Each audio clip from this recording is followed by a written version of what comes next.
discussion to bring to the table. You sat down with Corey Feldman, the former teen star. He's got a new movie about his relationship with Corey Haim. And boy, they have a story to tell. That's right. They were known as the two Coreys. They were best friends, co-stars, and they had some wild times growing up together. But there are also dark stories of drugs and alleged molestation. And now Corey Feldman says he is sharing part of it in the biopic, A Tale of Two Coreys. But he claims there's much more that he is holding back. They were the teen heartthrobs of the late 80s. And together, Corey Haim and Corey Feldman starred in films like The Lost Boys. Well, what happens if my mom is dating the head vampire? And License to Drive. It is a license to live, a license to be free. Now in his new Lifetime movie, A Tale of Two Coreys, executive producer Feldman documents how the child star's lives spun wildly out of control after years of partying, drugs, and alleged abuse by Hollywood insiders. How would you describe your friendship with Corey Haim? Volatile. You know, every day it was either we were like closer than brothers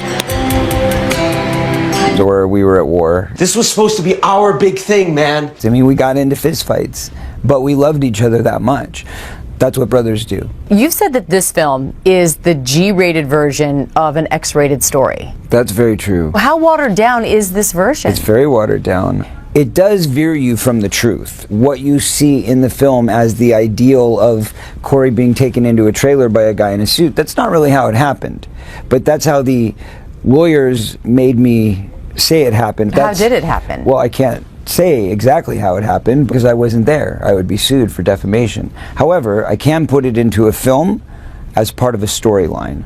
And that's what I intend to do. So the truth will be revealed if people donate to my campaign. Feldman calls it his Truth Campaign, an effort to raise $1 million through crowdsourcing to fund the real film he wants to produce, one he says would include allegations of past sexual abuse by several Hollywood men. Feldman has already publicly named two men he claims molested him when he was a teen, but says he knew of alleged abuse by other men as well. So you know the names of the men who you say abused Corey Haim, your Yes. friend, that you witnessed them walking into a room and Corey then telling you what happened. And also Corey telling me beforehand, hey, this happened to me. This is what happened to me when I was 13 years old. And this is why I am the way I am. That needs to be told. That person who did that damage to him and raped him at 13 years old needs to be exposed. Will you profit from this film? I mean, hopefully. Hollywood has long been familiar with scandals, but Corey Feldman is making sure that its darkest secrets are louder than ever. Once a cherished child star, famous for his roles in The Goonies and Stand By Me, Feldman is now on a mission far more significant than any role he's ever portrayed. This time, he's not performing, he's speaking up. His recent viral remarks about Shay Diddy Combs and Hollywood's widespread abuse issues have once again put him in the center of the spotlight. Lucky, I deserve to, don't I? I'm a director and an actor. I mean, I have to get paid for my work. Feldman claims some of that money he raises will go towards the film production and charity. Do you understand your critics, though? Because so many women have come forward and told their stories without any security teams or without any legal But those women, defense in half place. of them got paid off. I didn't get paid off. I was Not a kid. all of them got paid off. I said half of them. But if your goal is to protect other children and to stop this from happening, why wouldn't you release all the names? We are in totally new waters now. When you say something, you're believed in a way you weren't before. Okay, and that's now nice of you to investigations say. So when the lawyers come after me and they start arresting me, are you going to be there to defend me?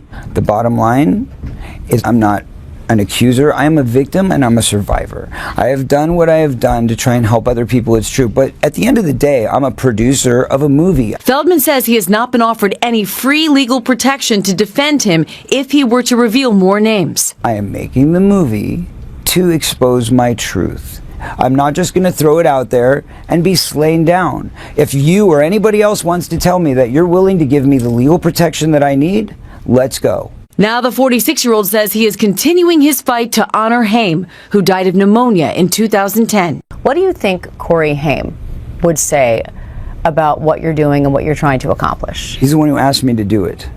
I'm doing this for him, for his memory. We were just two normal kids that just wanted to experience life together, mature together. I never tried a drug until my molester gave it to me. Henceforth, if I hadn't been put with a molester, I would never have done drugs. I would never have been arrested. I would never have had these terrible things happen in my life. And we would be having a very different conversation today. Feldman says he told police about his abuse back in 1993, but investigation was never pursued. After apparently missing for years, those recordings of his interview with police were recovered just last month and turned over to the LAPD. Feldman is hoping a new investigation is launched into those men, but the LAPD will not comment on the matter. A Tale of Two Coreys premieres this Saturday, January 6th, on Lifetime. Sounds like we're going to hear a lot more. Certainly. Okay, Amy, thanks very much. Well, hey there, GMA fans. Robin Roberts here. Thanks for checking out our YouTube channel. Lots of great stuff here. So go on, click the subscribe button right over here to get more of awesome videos and content from GMA every day, anytime. We thank you for watching, and we'll see you in the morning on GMA. Corey's voice carries significant weight. He's not an outsider casting judgment, but someone who endured the horrors he now speaks out against for years. Feldman has long been an advocate for victims, using his own experiences to expose the abuse that often hides behind the glitz and glamour of the entertainment industry. Now, with Diddy facing multiple charges related to misconduct, Feldman isn't holding back. To do this by making a film that'll be the most honest and true depiction of child abuse ever portrayed, by telling my own story in a very real way. We're fighters for truth, justice, and the American way. A 1980s teenage heartthrob, Feldman became best known for his roles in movies like The Goonies, The Lost Boys, and Stand By Me. See me on TV! Sure, we'll be heroes! But along with the fame, Feldman says he learned firsthand about Hollywood's big secret, a secret he tried to reveal without naming names. I can tell you that the number one problem in Hollywood was and is and always will be pedophilia. And they're some of the richest, most powerful people in this business. And children aren't supposed to handle that sort of stuff. Humiliation, I know, I've been through it. But that's all over now. Feldman has long claimed as young actors he and fellow child star Corey Haim were molested by older men in the entertainment industry. Allegations he also wrote about in his 2013 memoir, Choreography. I've been living in fear and been living with this my entire life. But this morning, Feldman's latest proclamation drawing criticism from Haim's mother, Judy, who tells NBC News she wants her son's name left out of it, saying, quote, if he finally decides to release names and tell the world who they are, for the sake of more victims, I'll be 100% behind him.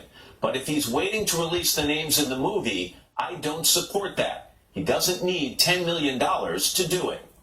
And Corey Feldman joins us now live. Corey, good morning. Good to see you. Good morning, Matt. You reacted to that comment sitting here. I'll get to that in a second. This is very personal for you. Yes, it's very emotional. It's something you've talked about for years. Let me start by asking you, how prevalent is what you're talking about in Hollywood today? I believe there's a lot of darkness in Hollywood right now, and I believe it's been there for quite some time.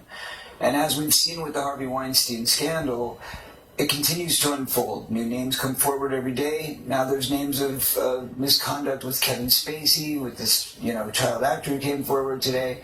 It's going to continue unraveling. This is just the beginning. It's just the tip of the iceberg. So everything you're seeing is building up to what I believe is going to be a dam breaking open. So let me talk about this Corey's Truth effort. You want to raise $10 million. You want to produce and direct this documentary. It's not a documentary. It's a film. I need to stop you there. It is a film. I want to make a feature film, which is why we need the budget that we need.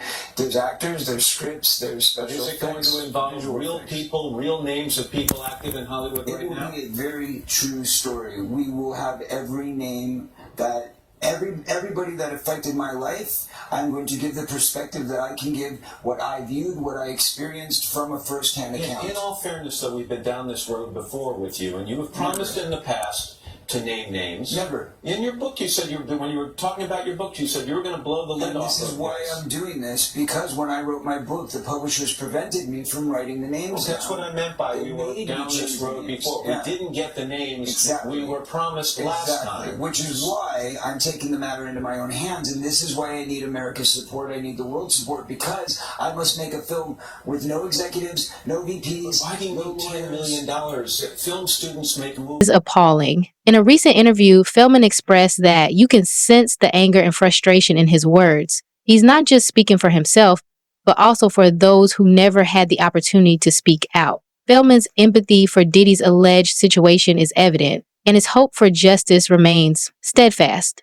However, as he correctly notes, the wheels of justice in cases like this tend to move slowly, and the outcome. Well, that's a film student. We're talking about a theatrical release. We're talking about I'm going to four-wall the theaters, I'm going to self-distribute, self-market, make the film, and hire a team of attorneys who are going to protect me and the film when everybody comes out. Today, you raised just under $200,000, correct? Isn't that about right? So it's going to take a long time to raise $10 million. About 2 months. And you just told me that this is still prevalent in Hollywood. So every day you wait, every day you try to raise money, I would imagine you believe that children are being abused by pedophiles in Hollywood. Absolutely. So why are you sitting down talking to me? Why aren't you sitting down with the police right now? I've told the police. In fact, if anybody wants to go back to 1993 when I was interviewed by the Santa Barbara Police Department, I sat there and I gave them the names. They're on record. They have all of this information, but they were scanning Michael Jackson. All they cared about was trying to find something on Michael Jackson. You said, by the way, did not abuse you. Who Michael was innocent, and that was what the interview was about with the police in 1993. I told them he is not that guy, and they said, well, maybe you just don't understand your friend. And I said, no, I know the difference between pedophiles and somebody who's not a pedophile because I've been molested.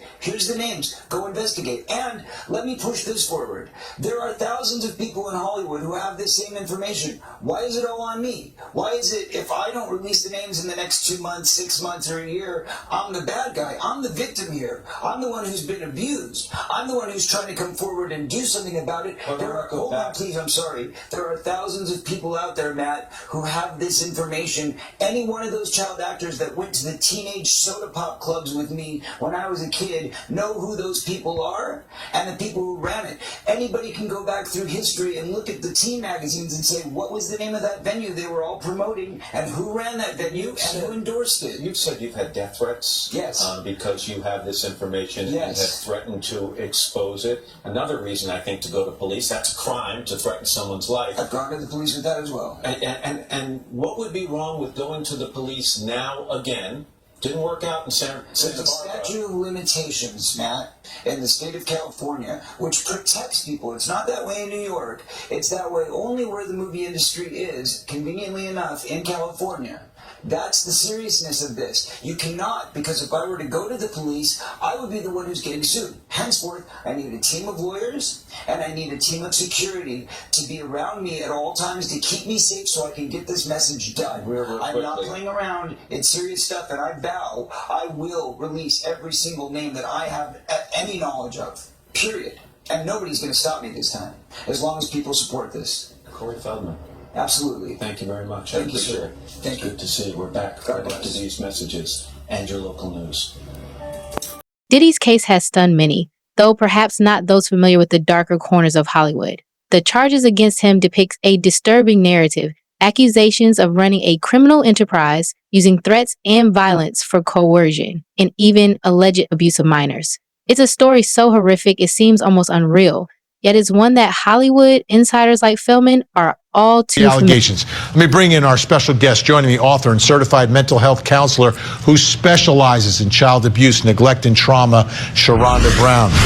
All right, Sharonda, if this allegation is true for a 13-year-old, what type of trauma are we talking about? We're talking about extensive trauma. We're talking about frontal lobe issues, temporal lobe issues, where we're talking about memory. We're talking about an increase in anger, an increase in frustration. We're talking about sensory fragments where you remember sense of smell. You remember everything, every little detail because you're stuck there and you can't progress and you can't move forward. I think there are also other things we have to consider. In studying this case, the alleged victim reported that she, struggles with autism and she had a brain injury. And so when you add those factors in there and she has a history of epilepsy, those things also affect memory. And I think that that's the part that's going to make this pretty challenging. But in the effect that there's some sexual trauma there, there's going to be a lot to pull apart with a case like this. Okay, now the lawsuit says after the alleged rape, the teen ran from the party and called her dad to come pick her up from a gas station. Chloe Mellis at NBC News spoke to the unnamed accuser and her father in this investigative report. We rode home in silence. He didn't ask me what happened. He didn't ask me what I did or where I was. In an interview with NBC News, her father said he could not verify the claims. Quote, I felt like I would remember that, and I don't. I have a lot going on, but I mean, that's something that would definitely stick in my mind, he said. When we asked the woman about the contradictions in a phone interview on Friday, she said that she stands by her statements. I have made some mistakes, she said. Honestly, what is the clearest is what happened to me. Okay, Sharonda, what are your thoughts about the latest statements from the accuser and from her father, who was, according to her, the one who came to pick her up? I think it's difficult to tell someone who says they've been raped in the way that she explains it that they haven't been. So I can't necessarily question her truth. I think it's important to note that those around her who she named that was also involved in or supported her during this tough time, they don't remember the situation. And so I think that those raise flags. But I also think that there is a lot of struggle with memory. And if we're talking about drug use, and like I said, we're talking about temporal lobe issues, then we are talking about questionable memory. How much do you remember? How much can you say was fact versus how much is maybe vicarious trauma? And what vicarious trauma is when you've heard the narrative so many times that you begin to believe that it's your narrative, and you will take on these feelings, beliefs, and ideas as if they're yours. And I think with all the other things she has going on, those are things that will come into question if she was someone that I was seeing. Not necessarily questioning her truth about being raped, but I would definitely explore all those possibilities. And how about the passage of time here? We're talking about 24 years later, right? This goes back to 2000. It's 2024. Going back 24 years to remember. For Corey, this isn't just about Diddy. It's about a system that has enabled predators to flourish for decades. In his view, Hollywood's greatest issue has always been PE. His fight to expose this problem began years ago, when he publicly shared his own experiences with abuse. And the details he revealed were heartbreaking, including the tragic story of his best friend and fellow child actor Corey Haim. Feldman believes Haim suffered greatly due to the abuse he endured. 13. How accurate would you expect those memories to be? I think when it comes to trauma victims, 20 years ago feels like yesterday. So I do think that there is some details that they will remember. They will remember scents. They will remember sounds, voices. They will remember all that as if it just happened yesterday. So I don't think that the time frame of it all, plays a huge factor. Now, I do know that there are some clients who will block things out, but the minute you start unraveling, it will come to them with such clarity. So I don't think that 20 years ago makes any difference to a trauma victim, because to them, it feels like yesterday or like they're still in the moment. And that's what hypervigilance is. And is there any way from your perspective when you're talking to someone to work through to figure out what is an actual memory versus what is perhaps, your mind playing tricks on you or some impact from the trauma itself? Is there any way to peel back any of those layers, or is it just is what it is? No, I have many tools that I use to peel back those layers. I definitely create trauma narratives, or I allow the client to create the trauma narrative. I do dissect what they've been watching, who they've been speaking to, what they've been listening to, because sometimes those things can come up in the narrative or in the story. And so I have to help them pull apart what is real versus what they feel. And those things prove to be pretty successful with most of the clients that I've worked with who have been victims of sexual and physical trauma. And I think a lot of times they're able to say, you know what, I did see that somewhere else, or I heard that, or I've owned that and it doesn't belong to me. But that also comes with doing really good extensive trauma work. So I think someone definitely should sit down with her and piece apart what is it that is real versus what you feel, because making mistakes in a situation like this is pretty critical and pretty crucial. So it's important to be very clear. Sharonda Brown, always great insight. We appreciate your valuable time. Thank you so much. All right. You're welcome. My think tank's still with us. Al Wunsch, Darnell Crossland, and Jennifer Brandt. So Jay-Z responded very quickly now after this latest revelation and said this incident didn't happen, and yet he filed it, meaning the attorney, in court and doubled down in the press. True justice is coming. We fight from victory, not for victory. Jennifer Brandt, what about this whole thing from Jay-Z's perspective, if none of this happened. In 2011, Feldman shocked the world by declaring in an interview that Hollywood was plagued by corruption and abuse. His claims were met with skepticism and even ridicule, but as more survivors have come forward and scandals like Diddy's have emerged, the truth behind Feldman's words has become undeniable. He wasn't exaggerating or seeking attention, he was raising a warning. To your lawsuit, you were hired by a security firm to work security at one of the infamous white parties that was thrown by Sean Combs in the Hamptons. What was that experience like? At first, he was incredibly friendly, very gracious. So you had a friendly chat, and then, according to your lawsuit, at some point later in the night, Sean Combs himself offered you a drink. This didn't come from staff or someone holding a tray of drinks, it came from him directly. Correct. The first drink started to have some effect on me, and I just thought, wow, these are really strong drinks. It wasn't until the second drink, and it was already too late, that I realized that there was something wrong with the drinks. Sadly, Sean Combs was waiting in the wings. He was watching from some sort of vantage point. And once I was in a helpless position and he was sure that he was in a position of power, then he took advantage of the situation. You allege that you were forcibly pushed into an SUV by Sean Combs. That act alone, according to your lawsuit, left you in considerable pain. And then once inside the vehicle, your lawsuit says plaintiff was held down by Combs, who overpowered him while he struggled to escape due to the effects of the drugs in his system.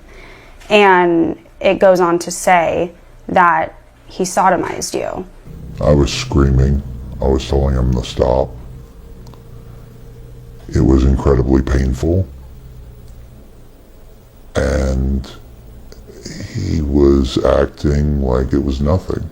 And he seemed to be disconnected from it. It was abusive beyond belief. All right, CNN's Elizabeth Wagmeister, who's doing really amazing reporting on this subject, is here with your exclusive. What was it like to sit down with this man? You know, John, this was the first time that he has told anyone other than his attorneys this story. He, as you see, we concealed his identity. He filed his lawsuit back in October as a John Doe. He says that he wants to keep his anonymity because he wants to keep some semblance of his life private. But that's a difficult thing to do, to sit down and tell your story to a stranger as a journalist. So I asked him, why now? Why are you coming forward now? And he said that he did not know that there were other accusers of Sean Combs out there. He only found out from seeing news reports. And there was one report he saw that there is somebody who alleged that they were 9 years old when they say that they were abused by Sean Combs. And this John Doe that I sat down with, he said, if a 9-year-old could do it, then I could do it. And it made him feel like he wished that he spoke out before because he could have prevented children from allegedly being abused. Now, as I said, this lawsuit was initially filed back in October of this year. So these claims are not new, but this is the first time that he sat down. In fact, John, this is the first time that any accuser of Sean Combs has sat down with the media.